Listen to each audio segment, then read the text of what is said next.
छत्रपती शिवरायांना मानाचा मुजरा, सन्माननीय अतिथी आदरणीय उल्काताई आणि उपस्थित सर्व सुज्ञ श्रोतृवर्ग आणि माझ्या विद्यार्थिनींनो, बघा, प्रत्येक राजासाठी त्याचे काही सहकारी हे अत्यंत महत्त्वाचे असतात आणि काही प्रसंगात तर हे सहकारी असं काही महत्त्वपूर्ण कार्य करून जातात की त्यानंतर केवळ तो राजाच नव्हे तर तो राजा, त्याची प्रजा आणि त्या प्रजेच्या येणाऱ्या कित्येक पिढ्या सुद्धा त्या सहकार्याचं, त्या व्यक्तीचं ऋण आपल्या आयुष्यात कधीही विसरू शकत नाही. शिवस्वराज्याचा इतिहास बघत असताना सुद्धा आपल्या नजरेत असंच एक पहाडासारखं बुलंद असं व्यक्तिमत्व नजरेत भरतं, ते म्हणजे सरदार कान्होजी जेधे. पूर्ण नाव सरदार कान्होजी नारायणराव जेधे. बघा, शिवरायांचं वाढतं बळ पाहून विजापूरचा आदिलशहा थोडा चिंताग्रस्त झाला आणि मग या शिवाजीचा बंदोबस्त करायचा कसा. मग हा विडा एका सरदाराने उचलला. कोण तो सरदार माहिती आपल्याला? कोण आला होता? अफजल खान. अत्यंत क्रूर, अत्यंत कपटी आणि तितकाच धिप्पाड असलेला हा अफजल खान स्वराज्यावर चालून आला. एक घटना मोहिमेवर निघण्याआधी, म्हणजे अफजल खान विजापुराहून निघण्याआधी एक घटना घडली. त्याला त्याच्या ज्योतिषाने असं सांगितलं की या मोहिमेमध्ये तुझा नक्की अंत होणार. आता ज्योतिषावर खानाचा विश्वास तर होता, पण खान तितकाच अहंकारी. मनातून तर घाबरला, पण मान्य मात्र केलं नाही. अहंकार तेवढाच कायम. पण निघण्यापूर्वी त्याने एक कार्य केलं. किती क्रूर होता, त्याची क्रूरता किती टोकाची. त्याने मोहिमेवर निघण्याआधी आपल्या 62 बेगमांना, त्याला 62 बायका होत्या, त्या सगळ्यांना एका रांगेत उभं केलं आणि सगळ्यांना मारून टाकलं. म्हणजे अफजल खानाची क्रूरता आपल्या लक्षात येते. आणि मग तो शिवाजीला मारण्यासाठी निघाला.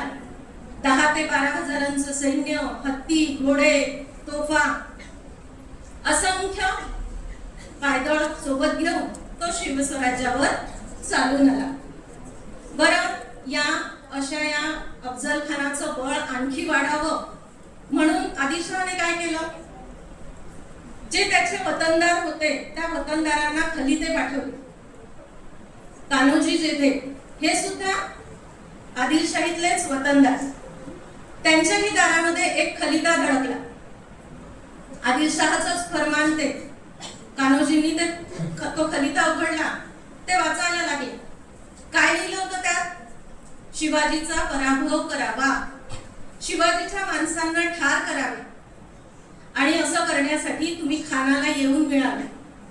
असं जर केलं तर तुमचा सत्कार केला जाईल, तुम्हाला बढती दिली जाईल. आणि असं जर केलं नाही तर मात्र त्याचे परिणाम चांगले होणार नाही. कान्होजी जेधे हे शहाजी राजांचे स्नेही आणि म्हणूनच मनामध्ये शिवाजी महाराजांबद्दल किंवा स्वराज्याबद्दल असलेली निष्ठा, ते फरमान घेऊन ते शिवाजी महाराजांजवळ आले. कान्होजी जेधे काही साधेसुधे वतनदार नव्हते.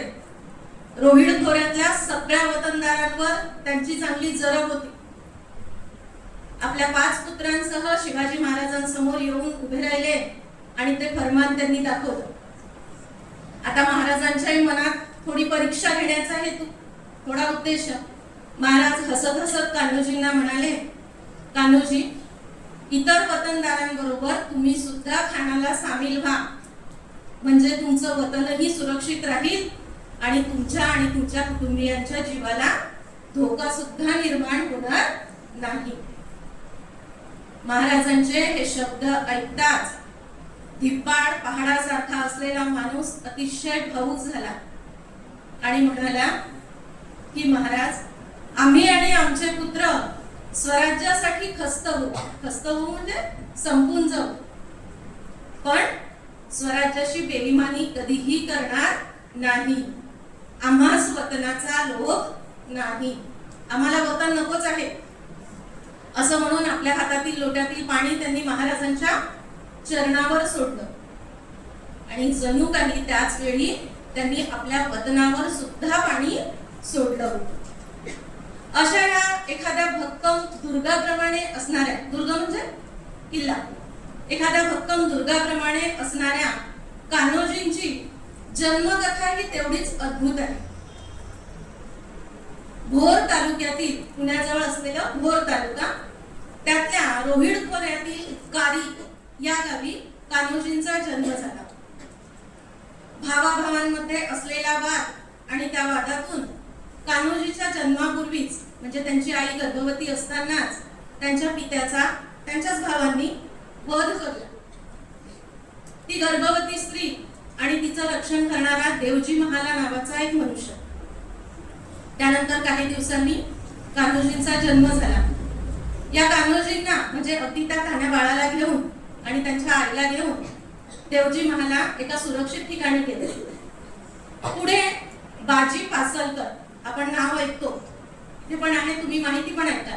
बाजी पासलकर नावाच्या एका शूर सज्जन व्यक्तीने कान्होजींची जबाबदारी स्वीकारली.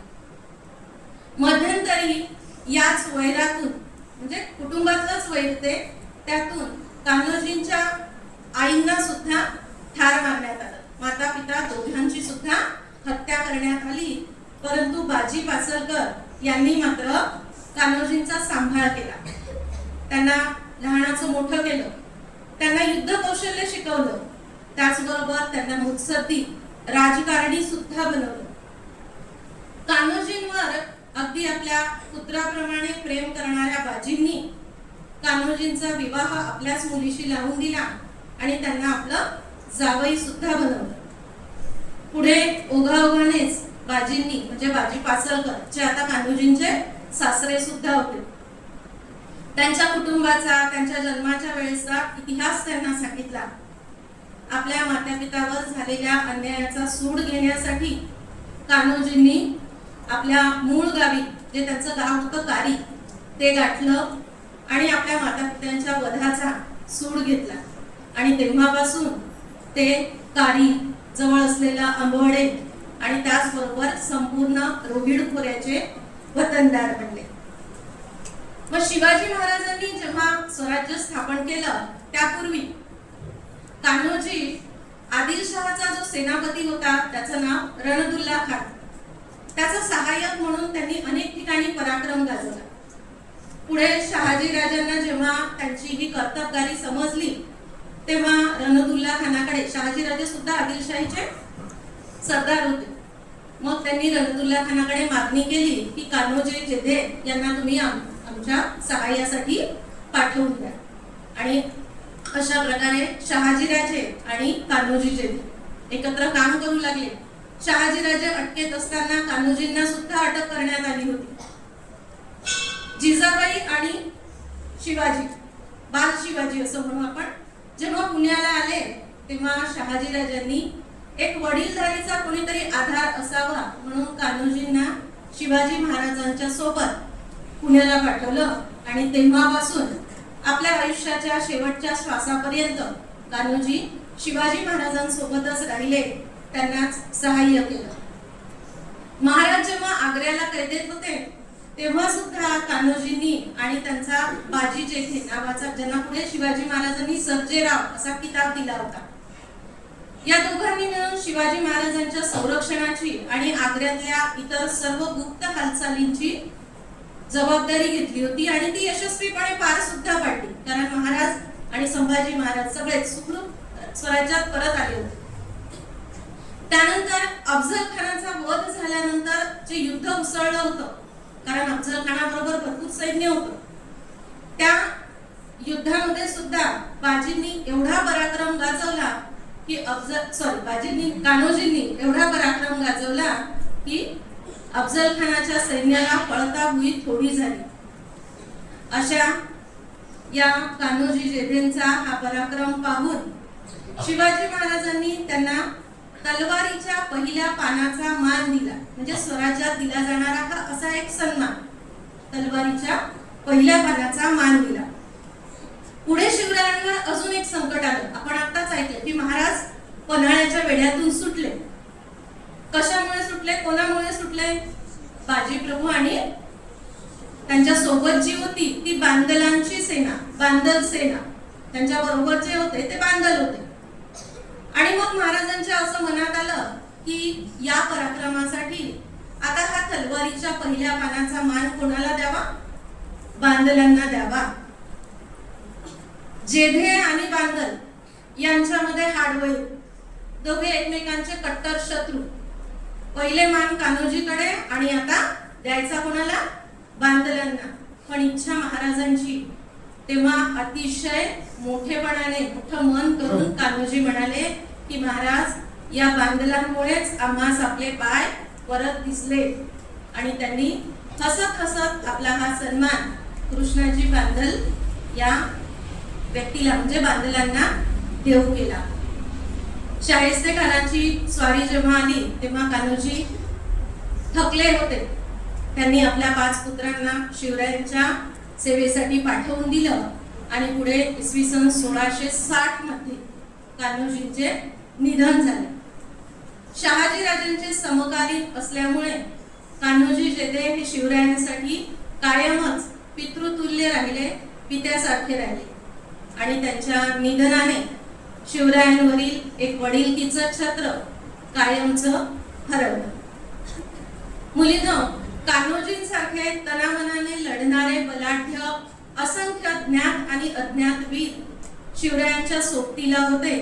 म्हणूनच आपण जे म्हणतो की छत्रपतींचं स्वराज्य ते उभं राहिलं, ते टिकलं आणि त्याचा सतत विस्तारच होत गेला. या सगळ्याच वीरांचे स्मरण आपल्या सर्वांसाठीच सदैव प्रेरणादायी असेल यात शंकाच नाही. नरवीर सरदार कान्होजीराव जेधे यांच्या स्मृतीला विनम्र अभिवादन करते.